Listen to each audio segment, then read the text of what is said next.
सियावर रामचंद्र की जय। श्री रामानंद भगवान की जय। श्री राधे राधे। भक्तों, महान ग्रंथ रामचरितमानस में लिखा हुआ है, पारस परस कुधात सुहाई। पारस के स्पर्श से कुधातु अर्थात गंदा से गंदा लोहा भी जो सबसे कम कीमत का है वो भी महान कीमत प्राप्त कर लेता है, स्वर्ण बन जाता है। ऐसे ही किसी का जन्म चाहे कितनी निकृष्ट अधम परिवार में, अधम जाति में, अधम समाज में हुआ हो, पाप योनि जिसको भगवान ने कहा 9वें अध्याय में, प्रभु कहते हैं गीता जी में भी कि वो पाप योनि भी मेरी भक्ति करके, मेरे चरणों का आश्रय ग्रहण करके ते पियांति परम गतिम, वे परम गति को प्राप्त कर लेते हैं। और कल आप श्रवण कर रहे थे कि महाराज सुखानंद जैसे महान पुरुष की कृपा से जमील नामक बगदादी संत हो गया, सच्चा भक्त हो गया। भगवान श्री रामानंद महाराज का सत्संग प्राप्त हुआ, कृपा प्राप्त हुई और उनकी आज्ञा से फिर लौट करके अपने गुरु अर्थात सुखानंद जी के पास वो पहुंच गया और उसका नाम प्राणनाथ रख दिया गया था। इतना पवित्र संत हो गया था कि कोई सोच भी नहीं सकता था कि एक दिन म्लेच्छ कुल में इसका जन्म हुआ था। और फिर सुखानंद गुरुदेव ने कह दिया कि तुम सर्वभंग वन में जाकर तप करो, मनुष्य जन्म तप और भजन के लिए है, आहार की शुद्धि बहुत आवश्यक है। उन्होंने बोल दिया वहां तंदुल तरोई बहुत उपजती है, वही खाना है तुम्हें। और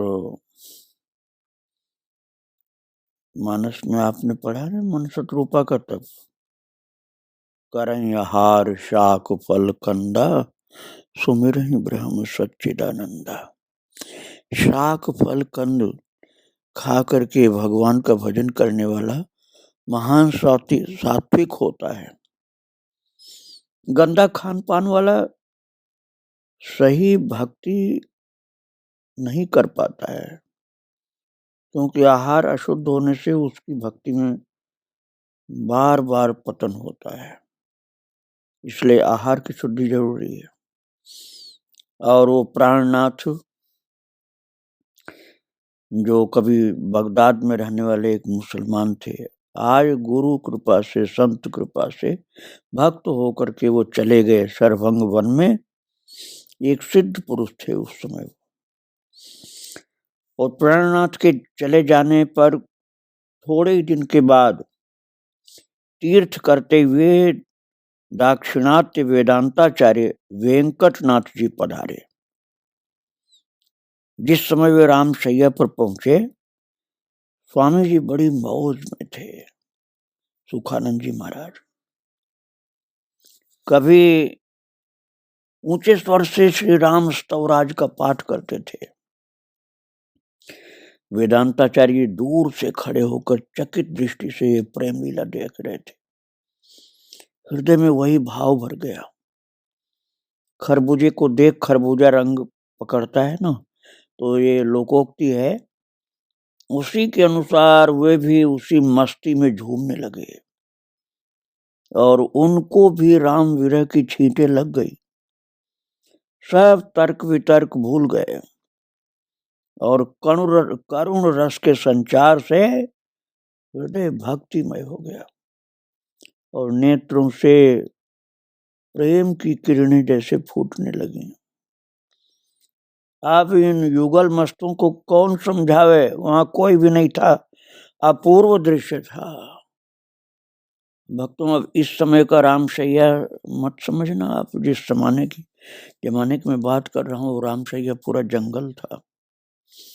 मेरा ख्याल अब तो वहाँ दुकानें उकानें बन गई होंगी, सड़क बनती हुई तो मैंने भी देखा था। तो वो तो घनघोर जंगल था, रामशैया। और वहाँ सुखानंद जी महाराज राम प्रेम में डूबे हुए थे, और दक्षिणात जो वेदांताचार्य जी, वेंकटनाथ जी पधारे, वो भी सुखानंद जी के संसर्ग से बिल्कुल राम विरह की छींटे लग गई थी ना, तो करुण रस के संचार से भक्तिमय हृदय हो गया था। दोनों महान मस्ती में थे, और संयोग से चिर परिचित तपस्वी बाबा भी वहां आ गए, परंतु वो भी उसी आनंद सिंधु में डूबने उतराने लगे। ओहो, प्रेम कैसा अद्भुत पदार्थ है जो हृदय के भाव को एकदम मिटा देता है। पुराने भावों को, अर्थात पुरानी वासनाओं को, पुरानी आदतों को, पुरानी प्रकृति को हटाकर भगवत प्रेम परम पवित्र कर देता है हृदय को।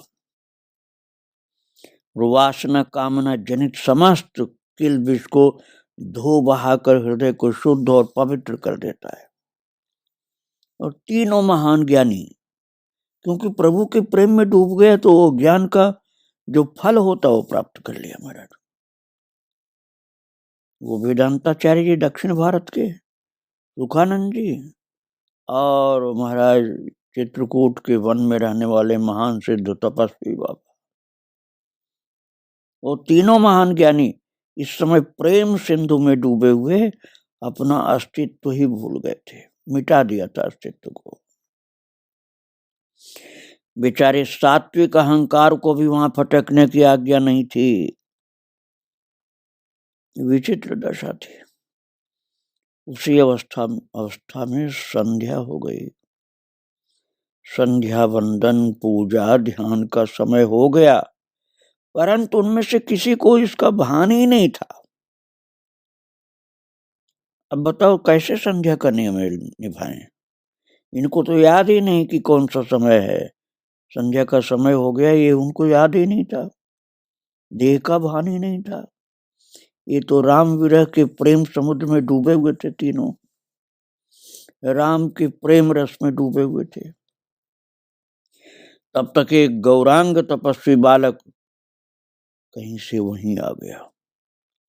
वो इनकी विचित्र दशा देखकर बोला, बाबा आंखें खोल, देखो चंद्रोदय हो रहा है और नक्षत्र आकाश में चमक रहे हैं।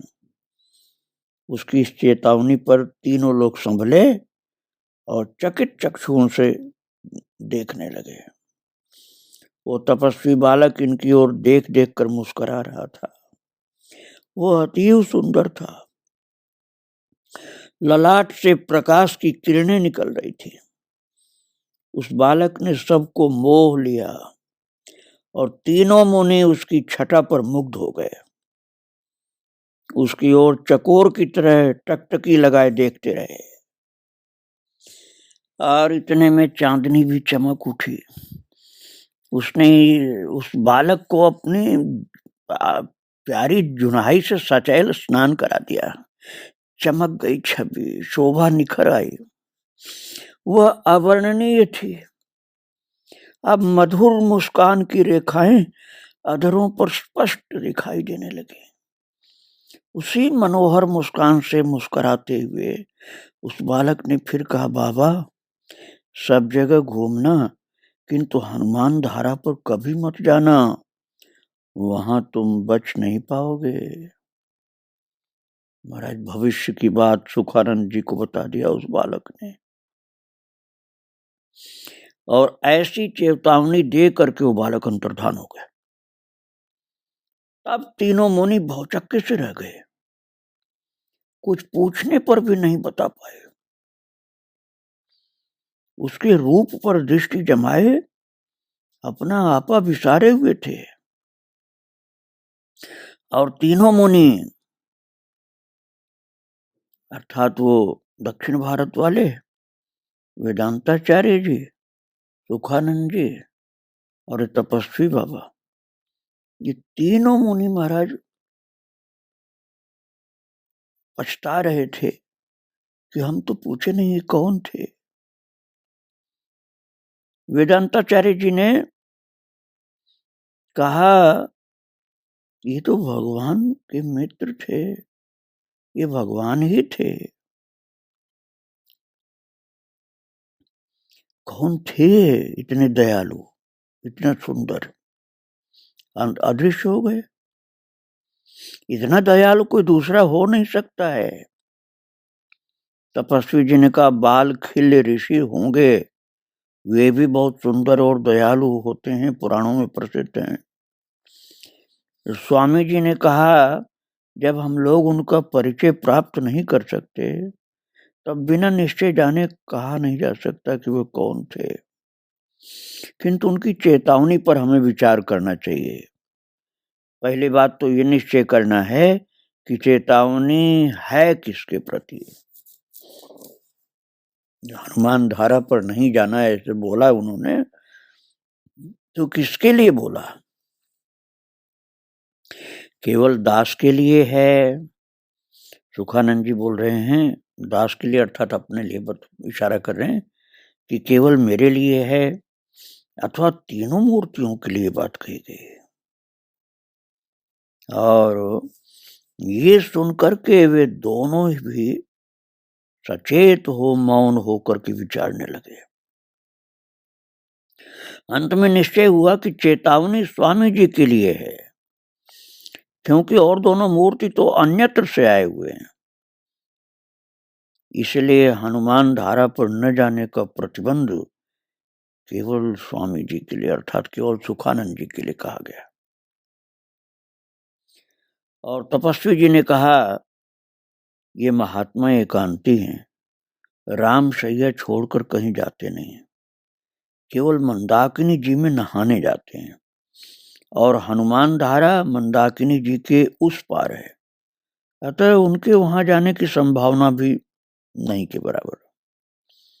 वेदांताचार्य जी ने इतिहास पुराणों से कई प्रसंगों की चर्चा करके ये कहा कि भवितव्यता में भैया सब कराने की क्षमता है। सुखानंद जी महाराज तो नहीं जाते उस पार, न हनुमान धारा कभी जाते हैं, न उस पार जाते हैं मंदाकिनी के, लेकिन भवितव्यता में अर्थात होनी में सब कुछ कराने की क्षमता होती है। पर सावधान रहना चाहिए, क्योंकि इन्हीं के लिए कहा गया हो। तपस्वी जी अपने आसन पर चले गए और दक्षिण भारत के वेदांताचार्य जी जो आचार्य जी महाराज थे, वो रामशैया पर ही सारी रात सत्संग में सुखानंद जी के चरणों में बैठकर आनंद विभोर रहे। और उन्होंने कहा मैं काशी में श्रीमठ में कई दिन रहा, परंतु संकोचवश कुछ पूछ नहीं सका कि आप लोगों का वेदांतिक सिद्धांत क्या है। फिर बोले कि उस समय तो संकोच इतना था कि मैं दर्शन के अलावा और कुछ नहीं सोच पाता था। भगवान रामानंद का दर्शन प्राप्त कर लिया था बस, लेकिन अब मुझे वो संकोच नहीं है। अतः निवेदन है कि अपने संप्रदाय का वेदांतिक मत प्रकट कीजिए। तो स्वामी सुखानंद जी ने कहा आपको विदित है कि हम लोग श्री रामोपासक हैं, त्रेता युग में रहते हैं। उस समय वेदांत शास्त्र की रचना ही नहीं हुई थी, क्योंकि तब के लोग अधिकांशतः सात्विक बुद्धि वाले होते थे और उपनिषदों के प्रत्येक मंत्र का यथार्थ भाव सहज ही समझ जाते थे। पूर्वापर का समन्वय बिना किसी तर्क के उनके हृदय में स्थापित हो जाता था। जिन महर्षियों एवं राजर्षियों की चर्चा उपनिषदों में है, वे सब उस युग में विद्यमान थे और उनका सत्संग सर्वसाधारण को प्राप्त था। भक्तों, श्री सुखानंद जी महाराज ने कहा कि इसी से पूर्वापर श्रुति निरोध की मीमांसा करने वाले शास्त्र की आवश्यकता ही नहीं थी। द्वापरांत और कलयुग के आरंभ में जब सात्विकता बहुत कम हो गई, राजसिकता बेहद बढ़ गई और तामस का भी वेग से उदय होने लगा, तब भ्रांत बुद्धि वालों को बोध कराने के लिए हमारे श्री संप्रदाय के पूर्वाचार्य भगवान वेदव्यास द्वारा शारीरिक मीमांसा शास्त्र की रचना हुई। सर्वप्रथम उस पर श्री शुकाचार्य जी के शिष्य श्री बोधायन आचार्य जी का बृहद रूप भाष्य हुआ, जिसका परिचय बोधायन वृत्ति के नाम से आप सबको विदित है। उसके बाद भी जितने भाष्य हुए हैं वे सब संस्कृत भाषा में ही लिखे गए। बोधायन के बाद किसी ने ठीक ठीक उसकी व्याख्या नहीं की, सभी ने खींच खांच करके अपना अपना मत प्रतिपादन किया है, इसलिए दुराग्रह भी बढ़ा और जो साधन का विषय था वो विवाद का विषय बन गया। बोधायन वृत्ति कहाँ कैसे अदृश्य हुई, इसे तो ठीक ठीक आप ही जानते होंगे, क्योंकि आप दक्षिण भारत के वेदांताचार्य जी हैं। तो स्वामी जी बोलते गए और वेदांताचार्य जी सुन रहे हैं। स्वामी जी कह रहे थे कि कुछ कहा नहीं जाता, कली की सब करामात है। कली का उद्देश्य है कि मूर्ख तो मूर्ख ही हैं, कुछ जानते ही नहीं। पंडित भी महामूर्ख बन जाएं, विवाद में संपूर्ण आयु समाप्त हो जाए। पंडित अपने को बहुत ही महान समझते हैं, विद्वान जन। तो कलयुग ने ऐसा बुद्धू बनाया उनको कि सारी आयु विवाद में ही लगे रहते हैं विद्वान लोग, और कुछ निश्चय ही नहीं कर पाते हैं। न किसी पारमार्थिक सत्य में दृढ़ विश्वास हो, न किसी साधनों में पूरा प्रवृत्ति हो, विवाद विवाद विवाद उसी में लगे रहते। अस्तु बादरायणाचार्य की बहुत आग्रह करने पर भगवान मारुति ने जो पिशाची भाषा में बृहद भाष्य बनाया था, उसी के आधार पर श्री पुरुषोत्तमाचार्य जी ने बोधायन वृत्ति लिखी थी। परंतु बोधायन वृत्ति अब अप्राप्य है और पिशाची भाषा योगियों को ही सुलभ रह गई।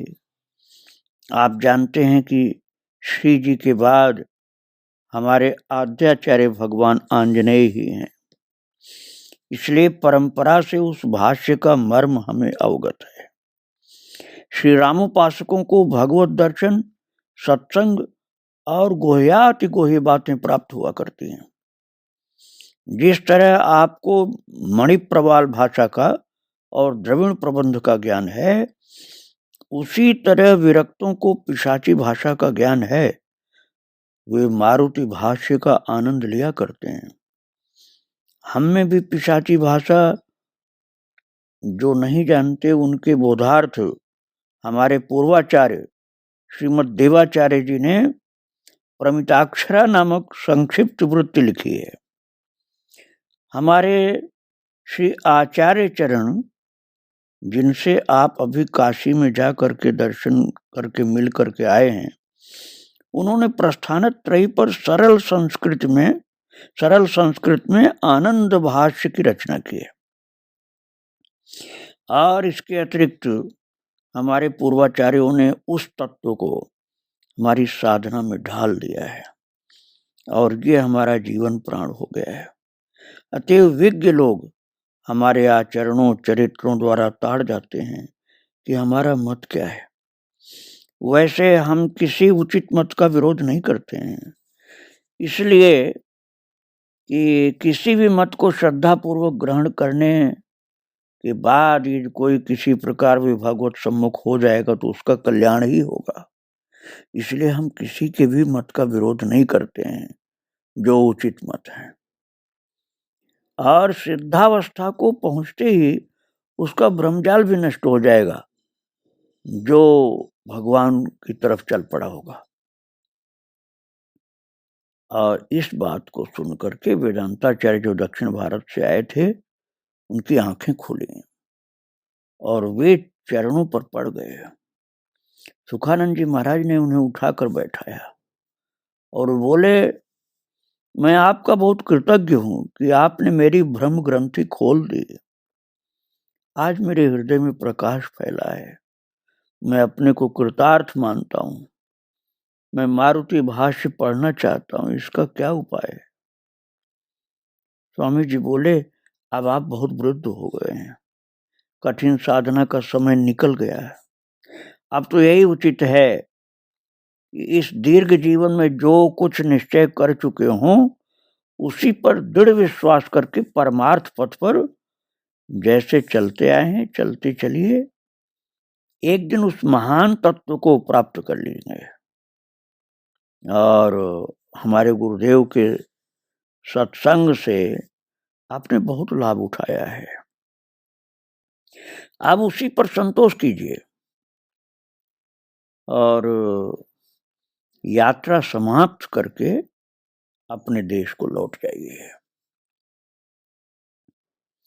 और साधन में लगकर अपना जीवन जन्म सफल बनाइए।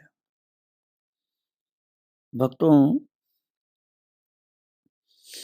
इन महान पुरुषों के बीच में जो वार्ता चल रही थी रामशैया पर, वो रात में चल रही थी।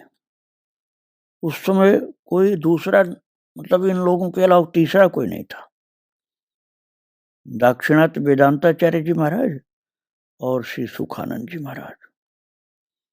बस महान सत्संग इन दोनों लोगों के बीच में रात भर चलता रहा और इस कथोपकथन में रात्रि व्यतीत हो गई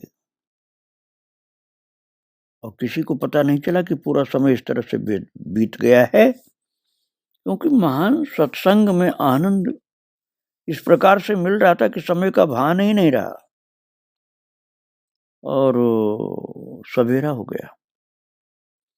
अरुणोदय होते ही आचार्य जी विदा होकर के चले गए और स्वामी सुखानंद जी महाराज अपने नित्य कृत्य में प्रवृत्त हुए। भक्तों, गुरु कृपा से,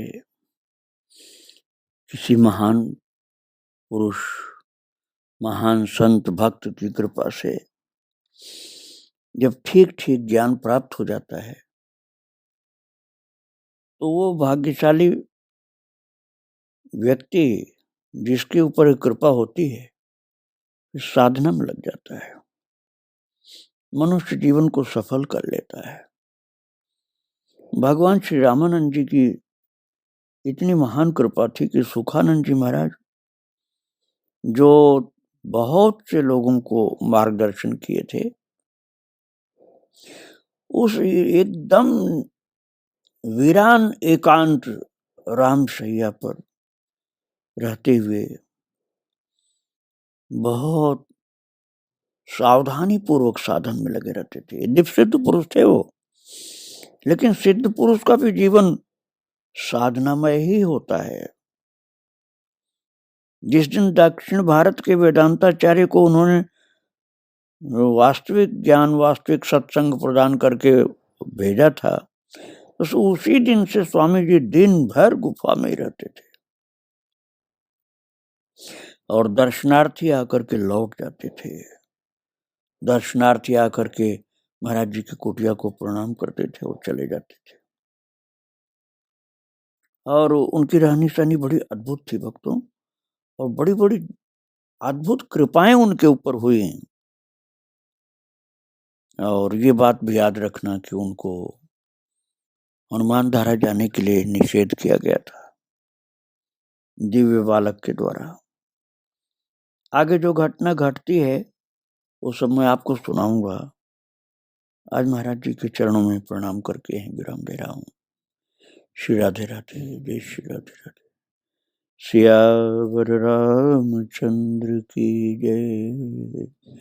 श्री रामानंद भगवान की जय।